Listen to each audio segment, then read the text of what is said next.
Dear Lord, that might have been the greatest Monday Night Raw of the year, hands down. And I know that you can go back and listen to everybody talk about how every new episode of Monday Night Raw could go down as the best of the year, but this one takes the cake by far. Raw opens up with CM Punk talking about War Games, where he's going next. He's declaring for the Royal Rumble, or is he going to go into Elimination Chamber and win the Elimination Chamber? He doesn't know yet, but he knows that he is heading for the main event of WrestleMania. Out comes Seth Rollins. To our bickering back and forth, CM Punk states that Seth Rollins is in his past. He wants nothing to do with Seth Rollins. It's not worth his time because he doesn't have what CM Punk wants anymore. Things break out into a brawl. Chef's kiss. We're back into the fold of CM Punk and Seth Rollins feud. Kind of mentioned Sami Zayn in the opener. Sami Zayn and Seth Rollins going at it, and that's our main event for Raw.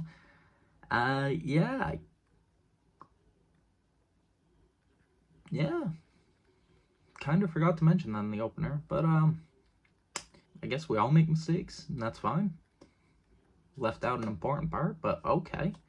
That should have happened at WrestleMania last year, and it looks like we're leading towards a CM Punk versus Seth Rollins match at the Royal Rumble.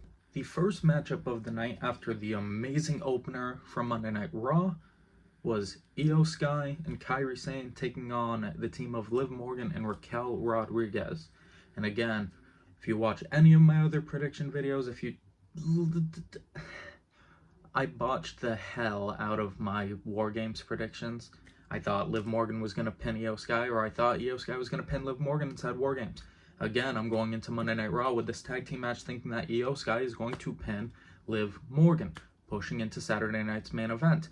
Io Sky getting a win over Liv Morgan would make me think Io Sky is going to take the title off of her. No. Raquel Rodriguez gets the win over Kairi Sane. Match was good. No complaints about the match.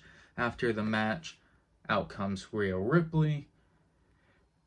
And I just feel like this feud has been going on for way too long, in my opinion. So, I mean, the match gets an up. The finish gets a down for me. It was alright. It was okay. Moving into our second match of the night, we had the triple threat between Dakota Kai, Shayna Baszler, and Katana Chance. The winner moving forward into the Women's Intercontinental Championship tournament. Going into this, Dakota Kai should win it. Going into this, I thought Katana Chance had a no pun intended, had a chance to win this and surprise everybody. But like I thought originally, Dakota Kai gets the win after a very solid match, a very solid showing from all three women.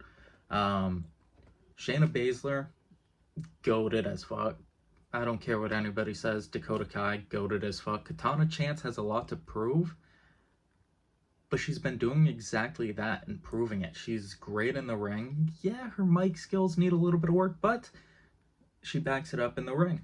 And that's okay. Dakota Kai moves forward into the Intercontinental title tournament, which she is my pick to win the whole tournament. Monday Night Raw announces that next week it'll be Ivy Nile, Zoe Stark, and Zelina Vega in a triple threat match for the next advantage match into the Women's Intercontinental Championship tournament. I would like to see Zelina Vega win it. Storyline wise, I could see Zoe Stark winning the match, pushing forward into the singles match with Dakota Kai, seeing as Damage Control is in a rivalry with PFC, Pure Fusion Collectives. That's a name that I always have a hard time remembering. I would prefer Zelina Vega. Also next week on Monday Night Raw, we are getting the Final Testament versus the Wyatt Six in an 8-man tag team match, which Monday Night Raw next week is looking great. Next up, we had the New Day 10-year anniversary, in which going into it, I knew the New Day was going to break up. I knew Big E was going to return. I didn't know what the extent of his return was, if it was going to be in-ring return, if it was going to be him cleared for action, or if he was going to be in a manager position, or if he was just going to do a one-off. Of course, Kofi, Xavier come out. They've got the Bootios box on the ramp. They've got Xavier Woods' King's Crown on the ramp. In the ring, they have pictures of Big E holding the world title. In the middle, it was Kofi Mania. And on the right, you had, of course, the New Day with the tag team titles. The old school penny belts were out there. Very good segment. And it can go down as segment of the year. It could go down as segment of the last, maybe even the last segment that I was that invested in was the Festivals of Friendship with Jericho and Kevin Owens. That is how good this segment was. Of course, Big E returning, trying to settle the differences with Kofi and Xavier Woods, saying that he's going to come back and be their manager so that they can settle their differences, the New Day can be whole again. Everything's good. Until he is cleared to compete, he is going to be their manager. And this is where things took a turn for where I didn't think it was going to go.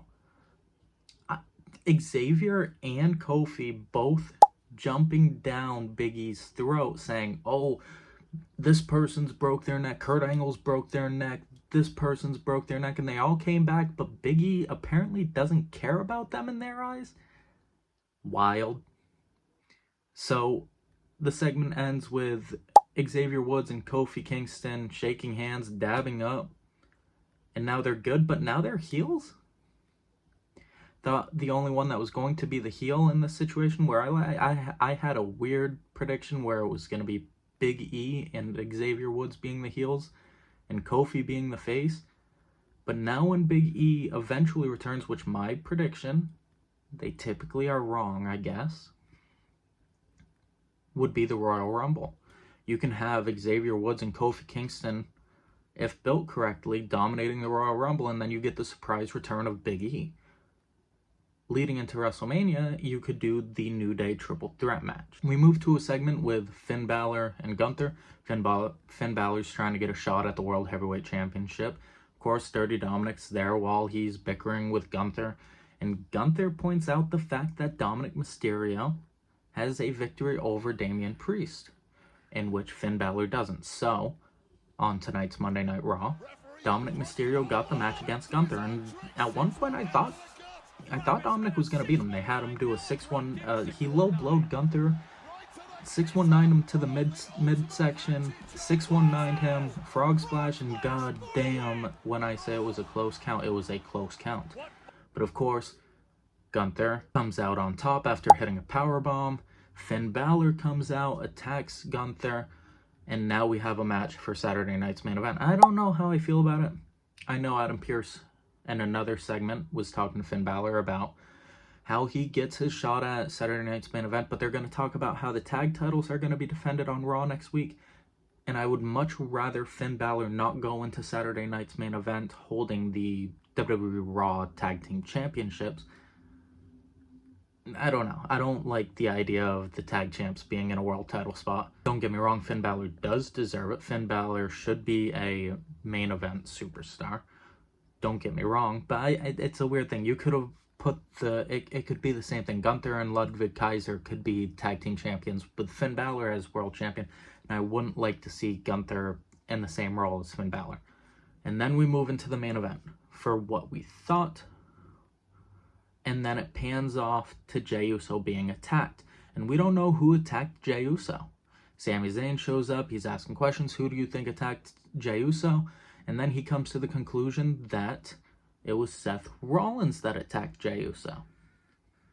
Moving into the main event, very good match with the ending.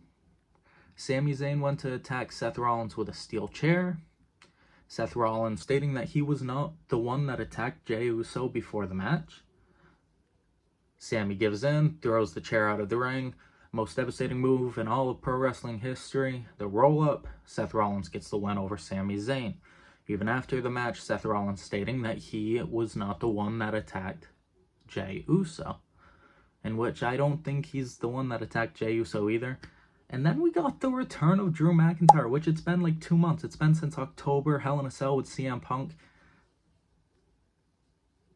If you want my opinion, I don't think it was Drew McIntyre either. I don't think it was the one. He was the one that attacked Jey Uso. I think it's going to be someone a part of either Temu Bloodline, or maybe it was The Rock, or maybe it was something like that. But then again, don't get your hopes high.